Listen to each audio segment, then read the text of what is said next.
And welcome back. Let's dive right into this next story. Fireworks are being anticipated at the 30th staging of the Karl Dalhouse Memorial Invitational Swim Meet set for January 30 to February 1 at the National Aquatic Center. All the ingredients are in place for a high-quality competition, as Jamaica's top swimmers go head-to-head with athletes from clubs in the Cayman Islands and Florida. Brian James is the meet director.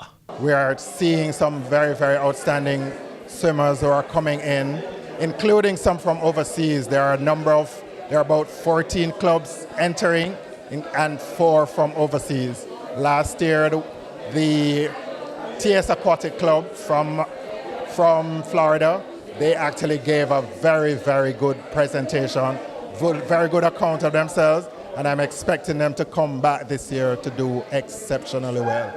Of course, there is a big competition between the YMCA Speedos and the Tornado Swim Club for who is going to come out champions, and we'll see how that turns out this year. Interest in the meet has been strong, with more than 450 swimmers from 14 local clubs and 3 overseas teams confirmed for the 3-day event. With athletes eager to post personal best and test themselves against regional competition, the stage is set for an exciting showcase of swimming talent. I'm very excited to participate at the Karl Dalhouse Memorial Invitational Swim Meet. It's one of my favorite meets on the calendar, and it just brings a lot of energy, and it just really brings out the best swims in a lot of us. This meet is important to me because I'm trying to make more Carifta 8 times, so it's really important to me. I'm looking forward to great things, breaking more records and doing some personal best.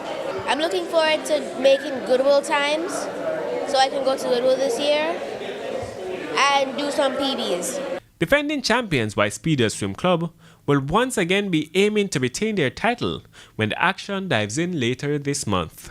Daniel McLeod reporting for TVJ Sports.